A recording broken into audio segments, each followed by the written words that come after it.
자, 7장에 들어서 인생의 허무함을 어떻게 해결할 것인가. 그래서 제일 먼저 7장의 첫 번째 앞부분에서 우리가 어제 했던 게 뭐냐, 무엇보다 뭐가 낫다 이렇게 비교를 계속하면서 낫다는 말이 토브라고 그랬죠. 그래서 이 비교하는 것 중에서 그냥 자기 감정, 자기 좋을 대로 선택하는 게 아니라 여기 보면 오히려 슬픔을 선택하라 그러잖아요. 장례식장을 더 선택하라. 이런 것은 왜 거기는 하나님이 토부와 연결되는 것이 있다. 참 지혜가 있다. 그런 개념에서 항상 하나님이 있게 하는 거, 그게 중요하다라는 거죠. 또 오늘 이제 15절부터는 뭐가 나오냐면 억울함이 보인다 이거예요. 우리 제일 먼저 생각하는 질문들이 그거 아니에요. 왜 자기의 의로움에도 의인들은 맨날 멸망하는 의인이 있느냐. 의인은 맨날 고난이 많고 일찍 죽고. 근데 이 악인은 장수예요. 그리고 악인은 잘 멸망도 안 해요. 막 형통해. 왜 그럴까 막 화가 나요. 지금 사회적으로도 볼 때 이런 일들이 너무 많죠. 억울하게 죽은 자들이 많고, 책임자들은 책임지려고 하지 않고. 그러니까 어떤 일이 벌어지느냐, 들고 일어서는 거죠. 책임자 처벌하라 하고, 이건 옳지 않다, 바꿔야 된다 하고 막 들고 일어서는 거예요. 인간의 그 기본 시각은요, 항상 뭐가 고정되어 있느냐, 왜 의인은 억울하게 일찍 죽어야 되고 왜 저 악인은 장수하고 떵떵거리고 잘 나가고 형통하냐, 망하지도 않느냐. 이게 막 분노가 일어나는 거죠.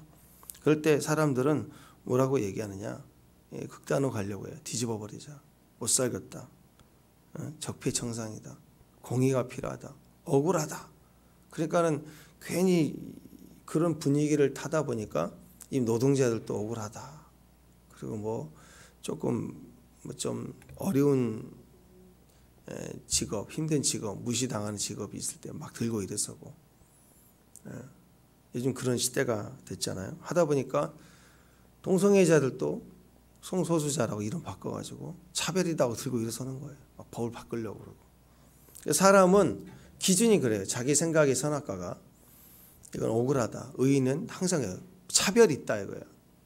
그리고 의인은 정말 하나님 기준에서 의인이 아니라 억울한 일을 당하면 의인인 줄 알아요. 또 그냥 억울한 사람들은 의인이다 이런 꼴이에요. 그래서 그 다음에 일단 윗자리에 있는 사람은 다 악인 뭐 이렇게 몰아갑니다. 그래서 항상 극단적으로 이렇게 뒤집자, 바꾸자 이렇게 계속 모여진다. 세상이 옛날이나 지금도 마찬가지입니다. 근데 요즘에는 이제 SNS가 있으니까 개인의 의견을 더 표출할 수 있는 시대가 되다 보니까 이게 좀 더 많아진 것뿐이지, 옛날이나 지금이나 항상 이 세상은 학대 있다고 그랬죠. 기억나세요? 네, 학대가 있다, 억울함이 있다. 그게 세상이라는 거예요, 세상. 근데 오늘 이제 답은 뭐냐? 전도서의 답은, 야, 네가 뭔데 그걸 자꾸 알려고 그러냐? 묻지 마. 그냥 나 뜻이 있겠지. 그리고 넘어가. 그냥 살아. 그 얘기예요. 극단으로 가지 말라 이거예요. 좌나 우나 극단으로 가지 말라. 그게 오늘 성경의 답이에요. 왜 그런가? 그게 이제 오늘 나와 있죠. 자, 생각해 보십시오. 우리가 거룩을 추구한다면 그 거룩의 기준, 의를 추구한다면 의의 기준이 어디가 있느냐? 그 거룩의 기준이, 또 그 거룩의 중심이 하나님이 있는 거잖아요. 그렇죠? 우리가 거룩을 추구한다, 의인이 된다, 의롭게 됐다. 그럼 그 기준이 어디가 있어야 되냐면 하나님께 있어야 되는 거예요. 근데 대부분 이 불의하다, 억울하다, 공평해야 된다, 차별 없어야 된다고 생각하는 그 의를 주장하는 사람들의 기준은 내 기준에서 의인과 악인일 뿐이지 하나님의 기준에서 나온 게 아니라는 거예요. 그래서 막 노동자 계급이 이렇게 막 파업하고 막 이러면, 그래서 막 경찰이 이렇게 막으면 그게 의인인 줄 알아요. 경찰은 나쁜 놈이라고 생각해요. 근데 한번 생각해 보세요. 여러분이 사용자야. 여러분이 회사를, 기업을 막 이렇게 세워서 고생했는데 밑에 고용인들이 막 단합해서 막, 아니 충분히 약속대로 봉급을 주는데 내가 보기에 이 집이 잘 되니 우리에게 더 혜택 줘야 된다. 그래서 막 노동쟁이 해버리고 그러면 화가 나지 않겠어요? 핍박이 있고 법에 저촉되고 문제가 있고 속이고 그런 문제가 아니라 잘 되니까 더 내놓으라 이거예요. 노동자들이. 지금 이 시대가 그런 시대예요. 그러니까 잘 분별을 해야 됩니다. 기준이 어디가 있냐면 다 자기 기준에서 그런 거예요. 자기 기준에서. 법에 맞지 않는데 경찰에 이렇게 신고한다고 경찰 와서 보여주나요? 그렇지 않죠. 분명히 법적인 기준에 의해서 사용자 측을 보호하고 기본 경찰의 질서를 잡아야 되기 때문에 나오는 거 아니에요. 그러니까 우리가 그 기준에 대해서 자기 기준에서 다 각자 자기가 약자라고 하는 사람들의 기준에서 외치는 소리가 다 의인인 줄 안다고, 의롭다고 생각한다고. 근데 아니에요. 다 사람 기준이에요. 사람 기준. 우리가 하나님을 경외한다. 그러면 나는 하나님을 경외하는 사람이야 하고 자기가 주장할 게 아니라 진짜 하나님 보시기에 저가 나를 경외하는가? 하는 하나님의 기준에서 너는 경외한 사람이야 이렇게 떨어져야지. 내가 하나님을 경외하는 사람이야, 난 하나님 사랑하는 사람이야 이렇게 나의 기준에서 보면 그건 결단과 의지만 강한 거지 실제로 아닐 수도 있어요.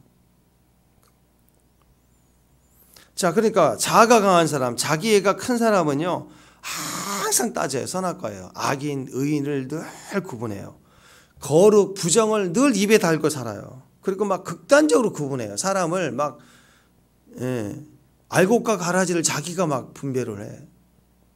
자기가.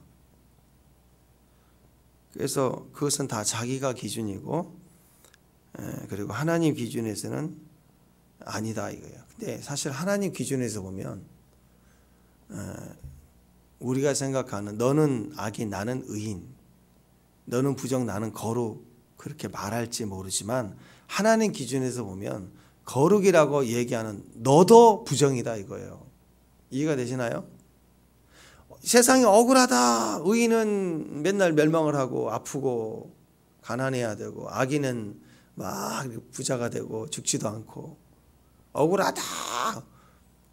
우리는 거룩이 필요하다. 공의가 필요하다 하고 난리를 치는데 하나님 보시기에는 그놈이나 해 아래 의인은 없어요. 그래서 다 죄인이라 그 얘기예요. 그래서 네가 의롭다 뭐 저는 악인이다 그렇게 외치지 말라는 거예요. 그러니까 항상 보면 적폐청산 무슨 공의 정의 민주실천 매일 뭐 이거 외치고 다니는 사람들 가만히 보면 그 사람들 다 거짓말쟁이들이에요. 그 사람들이 정권을 잡고 나면 다 비리가 얼마나 더 많아요. 더 많아요. 그래서 항상 보면 그렇다라는 거예요. 전도서 7장 20절에 선을 행하고 전혀 죄를 범하지 아니하는 의인은 세상에 없다. 그죠? 오늘 20절 말씀 그랬죠. 선을 행하고 전혀 죄를 범하지 아니하는 의인은 세상에 없다. 다 외치는 자 그가 다른 사람보다 조금 밥 한 끼 덜 먹는 의인일지 모르지만 다 의인은 없다. 다 죄인이에요. 해 아래 모든 자가 다 죄인이에요. 불의 심판을 지나갈 수가 없어요. 다 죽어야 돼. 로마서 3장 10절 기록된 바 의인은 없나니 하나도 없다. 그러니까 뭘 옳다 그러다 저는 나쁜 놈이다 말하지 말라는 거예요. 하나님 기준에서 보면 너도 다 죄인이야. 그 얘기예요. 그래서 의인은 남보다 거룩한 자일 줄 모르지만 남을 정죄하지 않아요.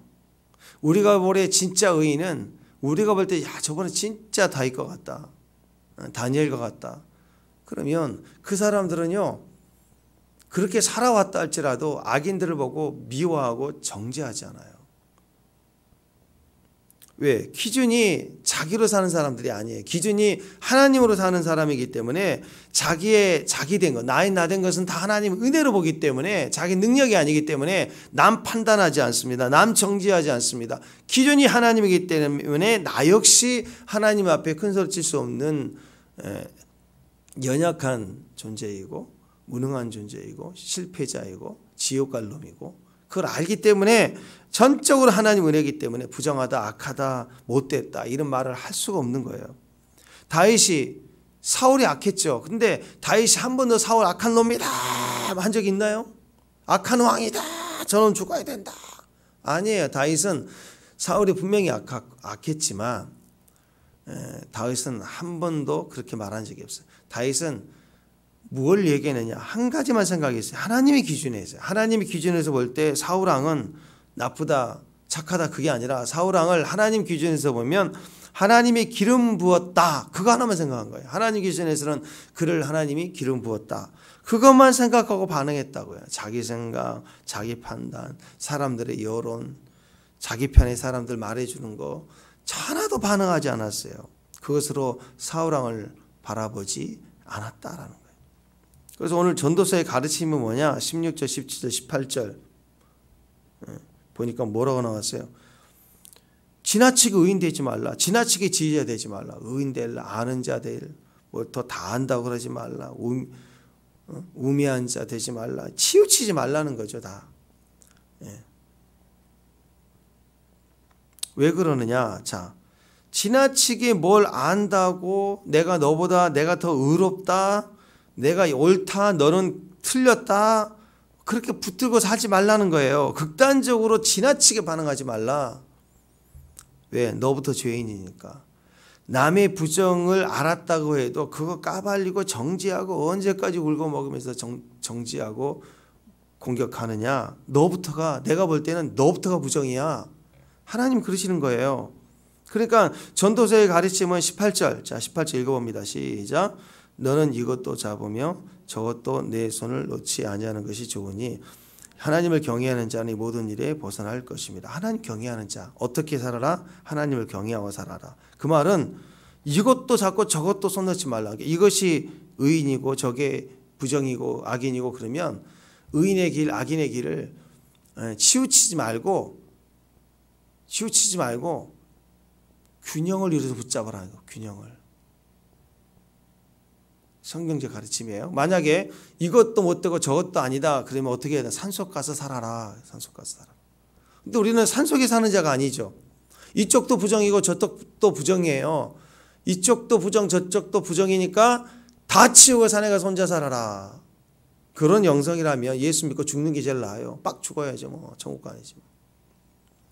근데 그게 아니에요. 이 땅도 구원받을 땅이에요. 이 땅도 변화가 필요해요. 새 예루살렘과 새 하늘과 새 땅으로 바뀌어야 된단 말이에요. 그러니까 우리는 빛과 소금의 역할이에요. 그래서 이것도 부정이고 저것도 부정일 때 사자굴을 붙잡고 가야 돼요. 사자굴도 왕궁도 붙잡고 가야 돼요. 그래서 이것도 붙잡고 저것도 놓지 않으면서 균형을 이루면서 그 속에서 빛과 소금의 역할을 감당하라. 그게 하나님을 경외하라. 그러면 다 같이 산다고요.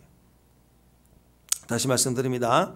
제발 네 기준에서 악인, 의인, 이것 저것 그렇게 막 따지지 말고 극단으로 막 가지 말고 오직 하나님을 경외하라. 하나님이 인도해 주신 길로만 가라. 하나님을 경외하라. 너 안에 하나님의 경외함이 있는가? 그걸 봐라 이거예요. 저놈이 나쁘다, 저건 잘못됐다 그러지 말고 이게 옳다, 저게 틀리다 말하지 말고 두 가지 다 붙들되 오직 너는 경외함이 있느냐? 그걸 살펴라 이거예요. 하나님을 경외하면 이것도 저것도 균형이 잡힌다 이거예요. 치우치지 않는다는 거예요. 붙잡고 가야 돼요. 우리가 책임지라 이거예요. 영적 책임지라 이거예요. 이것 맞고 저것 틀리고 이렇게 극단으로 가지 말고 18절 이것도 잡으며 저것도 내 손에 놓지 말라. 균형 유지하라 이거예요. 지금 우리 사회를 보면은요. 이 사회를 보면 또 심지어 교계도 그래요. 교계. 그냥 좌파, 우파 그러면서 자기들이 다 맞대요. 가만히 보면 둘 다 극단이에요. 둘 다 극단. 영적으로 보면 둘 다 똑같은 집단이에요. 똑같은 사람들입니다. 자기 이익, 자기 판단 그것이 이쪽이냐 저쪽이냐 자기가 판단하는 쪽에 서서 상대를 공격하는 거예요. 다 똑같아요. 그래서 항상 보면 둘 다 뭐 하고 있느냐? 이것 아니면 저것이 이렇게 극단으로 가는 사람들이 지나치게 지식이 된 사람들이 맨날 자기가 옳대. 그래서 상대를 공격하는 거예요. 근데 둘 다 공통점이 뭐냐? 자기가 옳다는 사람들이고 또 하나의 공통점은 하나님의 경외함이 없는 사람들이에요. 그럼 여러분 극단적인 좌파, 극단적인 우파라는 사람들이 하나님이 있치던가요? 하나님 없어요. 하나님 빼고 자기 오름이에요. 자기 오름. 자, 그들은 이렇게 얘기합니다. 어찌 스스로 패망하겠느냐? 어찌 기한 전에 죽으려 하느냐? 하나님 그 얘기하는 거예요. 한번 생각해 보세요. 예수님이 사실 때 예수님이 좌우로 치우친 적이 있으시던가요? 보수자들 입장, 종교 지도자들, 장로들 입장에서는 예수님은 좌파이죠. 왜? 개혁혁명을 일으키고 막 뒤집어 엎고 독사의 자세가 하면서 강도교를 만든다 하고 막 뭐 새로운 센세이션을 일으키고 사람들이 젊은 붙고 움직이니까 종교 지도자들이 미치는 거죠. 전 좌파네 저거, 판을 다 뒤엎네 저거, 개혁파네. 그들은 그렇게 얘기할 거예요. 그런데 실상을 보면 예수님은 좌파가 아니라 구약의 보수 중에 보수예요. 율법자들보다 더 율법주의예요. 예수님은. 왜? 본인이 말씀이신데, 구약의 기본인데 그분이. 진짜 보수예요. 진짜 우파예요. 예수님이. 그러니까 예수님은 한 번도 좌파 우파는 그딴으로 가지 않아요. 우파도 있고 좌파도 다 붙들고 가시더라 이거예요. 근데 자기들 보기에는 자기 기득권 이득을 막 무너뜨리려고 하니까 예수님을 죽이려고 하잖아. 죽이려고. 그러니까 보수가 우파가 자를 죽이려고 하고 또 좌파는 혁명 일으켜서 우파를 뒤집어 버리려고 하고 서로 죽일 듯이 달려드는 게 세상이지만 예수님은 둘 다 붙들고 가신다 이거예요. 사도 바울 보세요. 사도 바울이 좌파예요? 우파예요? 아니, 한 번도 사도 바울도 좌우로 치우친 적이 없어요. 굳이 구분한다면 사도 바울은 성령파예요. 복음파예요. 네. 그러잖아요. 사도 바울의 출현으로 인해서 기존의 교회도 예루살렘 교회도 발칵 뒤집어졌어요.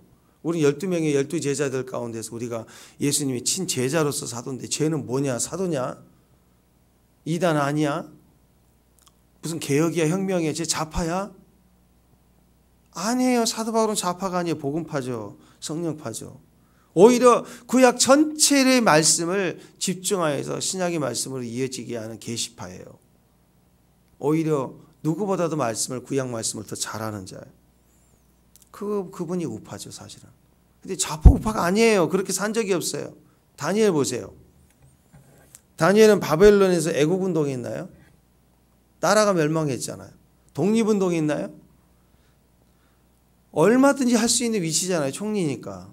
나라가 바뀌고 제국이 바뀌어도 왕이 바뀌어도 총리를 계속 하니까 정치적 힘이 있단 말이에요. 얼마든지 독립운동, 애국운동해요. 그 결과로 이스라엘이 독립했나요? 한 번도 그런 적이 없어요.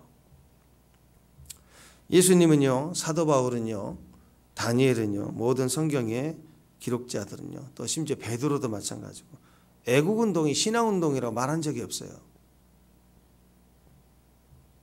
세상이든 기독교 교계이든 좌파든 우파든 극단으로 가는 사람들은 사실 좌파도 아니고 우파도 아닙니다. 다 자기파예요. 자기 에고예요. 자기 이익, 자아 중심이 어디 있느냐에 따라서 외치고 있는데 가만히 들어보면 지가 더 옳다는 것들이에요. 서로가 자기 에고, 내가 옳다 그것을 좌파로 표현하니까 우파를 공격하는 거고 우파로 표현해 서 있으니까 좌파를 공격하는 거고 이게 다 에고예요. 그래서 이 사람들 얘기하는 걸 들어보면 다 이 사람들 아니 이놈들 얘기 들은 걸 들어보면 다 지가 옳다요. 내가 옳대. 그래서 무슨 뭐 월드컵만 끝나면 축구에다가 정치를 집어넣고 무슨 사회적 이슈만 참사당해서 사회가 어수선하고 위로가 필요할 때는 위로는커녕 그걸 자기 편에 다 끌어들여서 나만 옳다. 상대가 그렇다고 이걸 거기다 껴맞춰가지고 공격해 들어가. 이건 신앙이 아닌 것이에요. 예수님과 아무 상관이 없는 거예요. 나는 옳고 너는 틀렸다. 그 기준이에요. 항상 선악과는 나는 옳고 너는 틀렸다. 성경에서 우리에게 성령으로 분별을 주실 때는요. 나는 옳고 너는 틀렸다고 말한 적이 없어요. 성령이 우리에게 계시를 주면 나도 죄인, 우리가 다 죄인, 그리스도만 보이도다. 그래서 품고 가요. 내가 구원을 얻듯이. 내가 의로움을 얻듯이 내가 하나님의 토부를 얻었듯이 우리에게 토부가 필요하고 나도 국률 너도 국률 그래서 함께 주 앞에 가자. 이게 신앙운동이에요. 이게 신앙운동이라고. 국가의 일은 내버려 둬. 독립운동하는 게 아니라고 내버려 두라는 거예요. 그것밖에 없는 거예요. 자, 또 이들은요 좌로 우로 극단적인 자기 에고 자기 기준에 서 있는 사람들은 전부가 다 폭력적이에요. 여러분 극우들 극좌파들 말투 보세요. 막 욕설에 뭘 폭력적으로 집어 던지고 깨고 박살내고 몽둥이 들고 애국운동을 그렇게 하는 건가요? 폭력적입니다. 피를 불러요. 피를. 나는 옳고 너는 틀리다. 생각해보세요. 나는 옳고 너는 틀리다. 근데 피를 봤어요. 얼마나 억울해요. 나는 옳은데 억울한 자가 피를 봤어. 그러니까 이제 못 참는 거죠. 이제 분노하게 되는 거예요. 그래서 그 분노의 소리를 막 외치는데 뭐라고 하냐. 너 애국운동 안 하면 네가 목사냐? 그리고 내 밑으로 와서 애국운동해야 나라가 산다. 나라 살아야지 교회가 산대. 나 기가 막혀요. 정말. 나라가 있어야 교회가 있대요. 무슨 망극한 얘기를 해. 이스라엘은 뭐예요? 나라가 다 망했는데. 나라가 중요한 게 아니라 교회가 살아야 돼. 교회가. 신앙이 살아야지요. 다 이런 식으로 얘기를 하는 것입니다. 대한민국을 자기들이 살리나요? 자기들이 기도해서 막 대한민국이 산 것처럼 얘기하고, 자기들이 기도해서 뭐 정권이 바뀌었다고 얘기하고.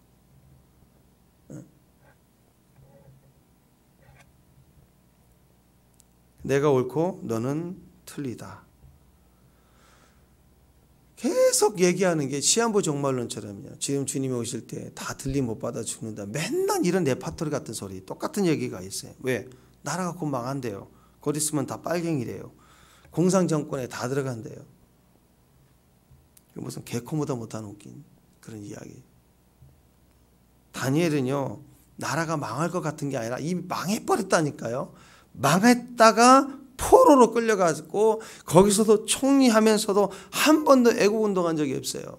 나라 민족을 위해서 기도하고 주님 앞에 나아갔지만 애국운동, 독립운동, 비밀 혈명, 결사, 조직 뭐 그런 거 만들지도 않았어요. 날마다 그 포로 생활 가운데 하나님의 뜻을 정하였어요.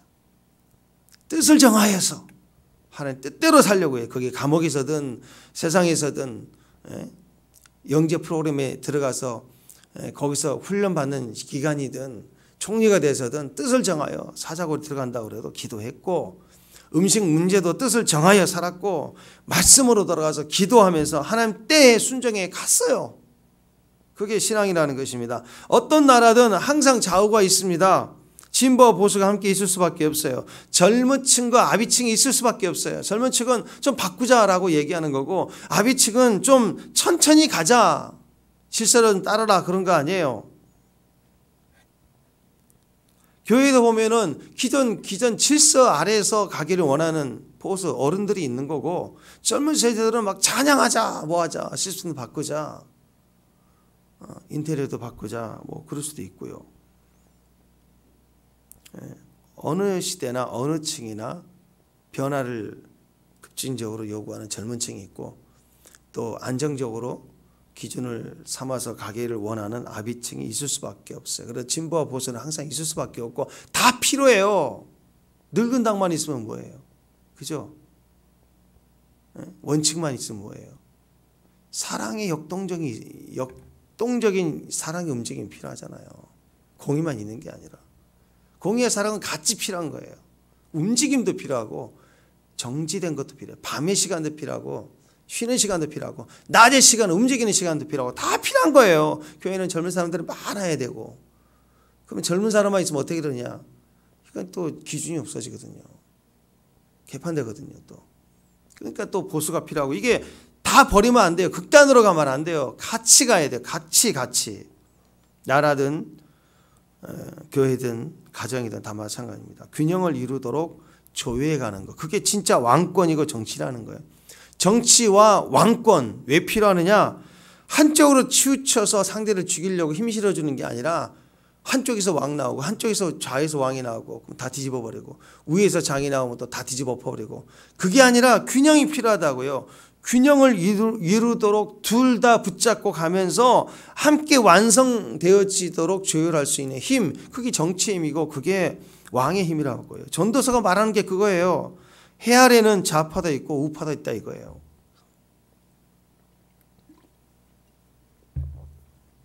그러니까 너는 오직 하나님만을 의지하고 하나님만이 기준이고, 하나님을 경외함으로 해 아래 모든 일을 재해석하고 균형 있게 이루어 살아가는 것이 정답이라고. 그래서 18절 다시 한번, 18절 시작. 너는 이것도 잡으며 저것도 내 손에 놓지 않은 것이 좋으니 하나님을 경외하는 자는 이 모든 일에서 벗어날 것이다. 예, 치우치지 말라는 거예요. 오직 하나님을 경외하며 살아라. 이것 맞고 저것 틀리다 극단으로 가지 말고, 이걸 말하는 사람도 붙들어주고 저걸 맞다고 얘기하는 사람은 붙들어줘서 양쪽의 균형을 잡아주라 이거예요. 그들은 균형을 모르니까 하나밖에 몰라요.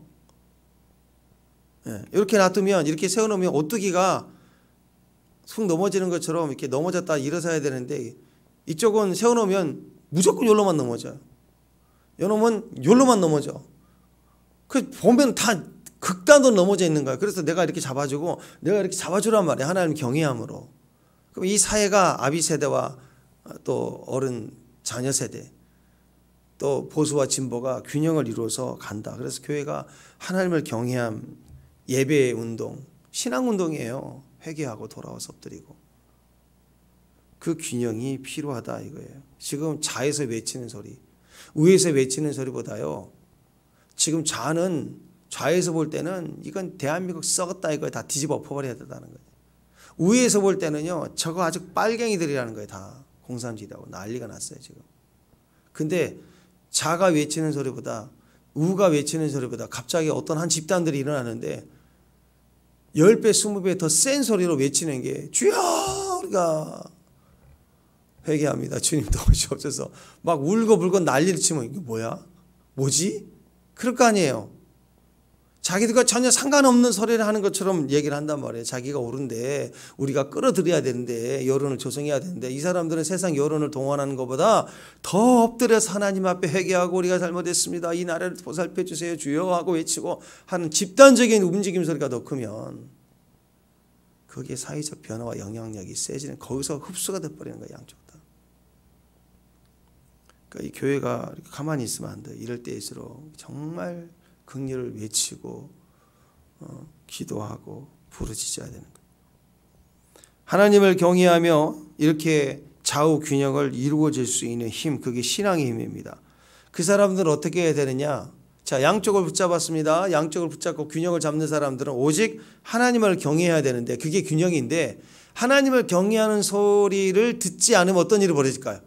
어느 날 좌쪽에서 왼쪽에서 말하는 게 너무 잘 말하면 그걸로 귀가 쏠린단 말이에요. 또 우측에서 말하는 게 너무 좋으면 또 이렇게 쏠린단 말이에요. 무슨 말입니까? 사람 말을 마음에 들고 살지 말라는 거예요. 경외하는 자들은. 21절 22절 사람들이 하는 모든 말에 내 마음을 두지 말라. 그리하면 네 종이 너를 저주하는 것을 듣지 아니하리라. 가끔 사람을 저주하는 것을 네 마음이 알고 있다. 뭐야? 하나님을 경외한다고 하면서 자꾸 누가 나한테 말하는가, 말 한마디 때문에 업다운이 되고 마음이 묶이면 안 된다라는 거예요. 사람 말, 사람의 여론, 이 뭐 시국이 이렇고 뭐 세상이 이렇고 뭐 별소를 해도 하나님 경외하는 마음을 가지고 쭉 가라는 기준이 하나님이니까, 사람의 기준으로 넘어가면, 사람의 말을 듣다 보면요, 이게 옳은 것 같고 저게 옳은 것 같아요. 우리 죄성이라는 것은 여전히 우리 안에서 판단하게 돼 있어요. 나 역시 하나님의 음성을 듣지 않으면 세상 말이 들려주게 돼 있습니다. 그래서 자꾸 뉴스 같은 거 그냥 흐름만 보는 거지, 그 평가해놓고 팩트만 보는 거지, 그 사람들이 막 논평하고 그런 거 볼수록 치우치게 돼 있어요. 잠언 6장 2절 내 입으로 말로 내가 얽혔으면 내 입의 말로 인하여 네가 잡히게 됐다. 말로 묶이는 거예요. 자꾸 묶이는 거. 우리는 언약 안에서, 하나님 말씀 안에서 아브라함의 축복을 받은 사람이죠. 아멘? 아브라함의 축복이 뭔지 아세요? 창세기 12장 1절 너는 본토측 아비 집을 떠나라 하면서 그때 약속을 주신 거예요. 그때 그 약속이 아브라함의 약속인데, 그게 믿음 안에서, 언약 안에서 우리에게 주신 약속이에요. 뭐라고 했느냐? 창세기 12장 2절 3절 보면 이렇게 얘기합니다. 내가 너로 큰 민족을 이루고 내게 복을 주어 내 이름을 창대하게 하느니 너는 복이 되라. 자, 복이 되라. 그래서 어떻게 얘기하느냐? 너를 축복하는 자에게는 내가 축복하고 너를 저주하는 자에게는 내가 저주할 것이다. 너는 땅의 모든 족속으로 인하여 복을 얻을 것이다. 그럼 모든 족속과 더불어 복을 얻어야 되니까 나는 좌우로 가지 말고 우로 가지 말고 붙들고 가라 이거예요. 대신에 누가 너를 저주하면 내가 저주, 하나님이 저주할 거고, 누가 너를 축복하면 내가 축복할 거야. 그 말은 뭐예요? 나에게 누가 축복의 말을 하든 저주의 말을 하든 그 말에 마음 두지 말고 갈아요. 왜냐하면 너무 나에게 축복하고 나에게 인기 있는 말을 해주면 내가 붕 떠가지고 내가 그 사람인 줄 알고 까불다가 무너지거든요. 또 누가 나를 막 저주하고 미워하면 거기다 마음 쓰고 애써서 아이고 잠 못 자고 분노하고 그러다 망하는 거예요. 그래서 너를 향해 저주하는 말을 하면 내가 그를 저주할 거야. 너는 마음에 두지 마. 그리고 너를 축복하는 말은 내가 그를 축복할 테니까 너는 사람 말 듣지 말고 땅의 모든 족속이 너로 인하여 복을 받을 것을 알고 가라. 이거 붙들고 가라. 좌우로 치우치지 말고 다 이것도 저것도 붙들고 가라 이거예요. 그러니까 나를 막 저주하는 사람도 붙잡고 가고 나를 막 축복하는 사람도 붙잡고 가지 그 마음에 그 말을 듣고 연연하지 말라 이거예요. 사람은 미워하는 말을 하고 저주하는 말을 하면 잠 못 자고 분노하고 난리를 치는데 사실 더 위험한 말이 내 편이에요. 내 편에서 막 띄워주는 말. 네? 얼마나 가증한데. 거기다가 춤추면 다 망하는 거예요, 여러분. 그러니까 누가 뭐라고 하든 사람 말은 그냥 웃고 가는 거예요. 마치 제가 늘 표현하죠. 부산까지 KTX 타고 간다. 그러면 창밖에 보이는 경치 보는 거예요. 빠르게 지나가는 경치를 쭉 보고 그냥 가는 거지. 애착 갖지 말고 그냥 지나가는 거예요. 네 하고 받아주고 안고. 그리고 나는 목표가 하나님이야. 항상 하나님을 향하여 경외하는 마음으로 붙들고 가면 도착하는 거예요. 다 함께 도착하는 거예요. 네. 자, 왜 우리가 하나님의 시선이나 욕이나 비방이나 저주의 마음을 뺏기지 말라고 하나님이 그렇게 말씀하시는가? 우리가 하나님이 치우치지 말라 그랬는데 우리가 사람들의 시선이나 욕망, 비방, 저주의 마음을 이렇게 뺏긴다고 생각을 하면요. 그 사람은 거기에 요동하고 흔들리는 것은 사람의 말이 내 인생 결정한다고 믿기 때문 아니에요. 우리는 하나님이 우리 인생 결정하는 사람들이에요. 하나님 말씀에 반응해야 돼요. 그런데 내 인생에 아무런 결정도 되지 못한 사람들의 말을 듣고 업다운이 되고 울고 불고 억울해하고 막 거의 미쳐가듯 얘기하고 내 감정 하나 찔러 넣으면 뒤집어지고 그건요 사람들의 말이 세상 말이 내 인생 결정하게 하는 거예요.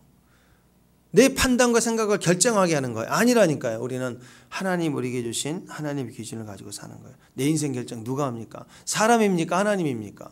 하나님이세요. 하나님이 내 인생 결정하심을 믿는다면 누가 뭐라고 하든 반응하지 말라는 거죠. 사람들이 나를 인기 있게 하든 나를 저주하고 미워하든 다 그 말에서부터 자유해야 합니다. 어떻게 해요? 복음만 붙들고 가는 거예요. 말씀만 붙들고 가는 거예요. 하나님을 경외하는 거예요. 마음을 이미 하나님께 드리는 거예요. 그래서 마음을 다하고 뜻을 다하고 성품을 다하여 주 너의 하나님을 사랑하라 라는 거예요. 아멘.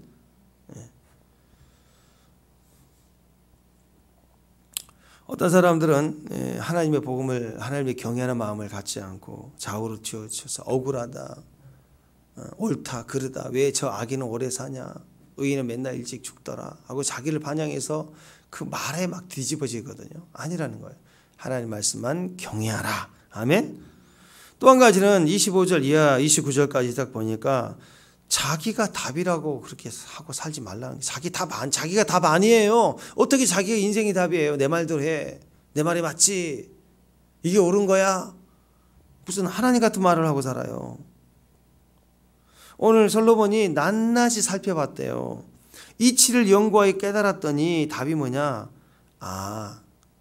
내가 답이라고 생각했던 거. 자기 답을 가지고 살았더니 다 망했다. 그래서 우리는 기억해야 됩니다. 해 아래 자기가 답이 없어요. 자기가 답이 아니에요. 자기가 답이라고 선택한 정략 결혼들 보세요. 자, 25절 쭉 이하가 뭐냐. 여인들이 많이 나오죠. 그게 뭐냐면 전심으로 지혜와 명치를 살피고 연구해서 봤더니 내가 진짜 어리석은 바보였구나. 26절 올무가 나오죠. 포승된 거, 묶인 거예요. 왜? 여인에게 묶였다 이거예요. 뭐냐? 하나님을 기쁘시게 하는 자는 그 여인을 피한다. 나는 피하지 못하고 여인에게 붙잡혔다. 무슨 말인가? 왕이 되고 나서 힘도 세지고 능력이 세지니까 이걸 어떻게 하지? 정복해버릴까 하다가 아니야. 군사의 힘을 빌리지 말고 지혜를 써야 돼. 주변 나라들과 정략 결혼하면 싸우지 않을 거 아닌가. 그래서 솔로몬이 부인이 1000명이나 돼요. 온갖 주변 나라들 다 정략 결혼해가지고 여인들을 다 데리고 왔어요. 근데 그게 지혜라고 생각했는데 그들이 올 때 뭘 가지고 왔어요? 각 자기 우상 또 자기 신들 섬기는 제사장들. 그래서 왕국 솔로몬의 왕궁이 전부 무슨 무당 푸닥거리하는 장소로 바뀌게 되고 자기 죽고 나서 나라를 두 쪽 쪼개지잖아요.